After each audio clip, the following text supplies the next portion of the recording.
mencari ilmu. Sampai satu waktu suami saya kepentok bisnisnya dan berkata, "Dik, ini kelihatannya bisnis kita ini tidak akan pernah besar kalau kita tidak pinjem.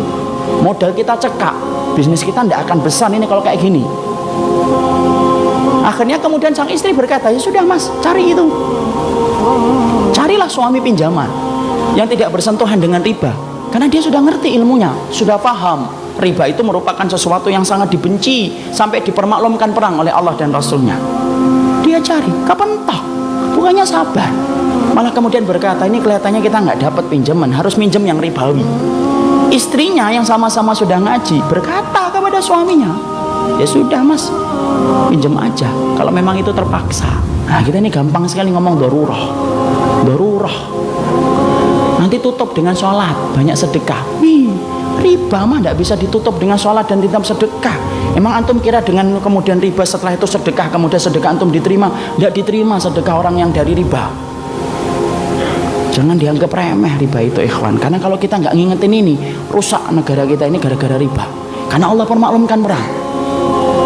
Akhirnya singkat ceritanya kemudian akhirnya bersentuhan. Mereka ngerti ilmunya tetapi tidak mampu menampik lambean pinjaman ribawi ketika itu begitu menggiurkan. Apa yang terjadi? Allah memberikan istidraj. Usahanya berhasil, gede.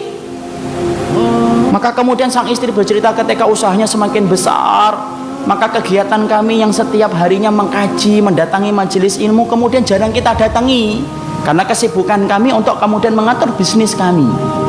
Suami saya kemudian mulai jauh dari kajian ilmu. Suami saya kemudian mulai menjauh dari panggilan sholat dengan alasan sedang rapat ataupun sedang nganter barang. Puncak-puncaknya kemudian terjadilah satu dosa besar yang dilakukan oleh seorang suami di mana istrinya tidak lagi bisa memaafkan. Ingat ikhwan, seorang suami kalau sudah melakukan dosa besar, istri punya hak meminta pisah dari suaminya dan itu syar'i. Maka suaminya melakukan dosa besar, akhirnya apa? Tidak bisa dimaafkan. Akhirnya apa?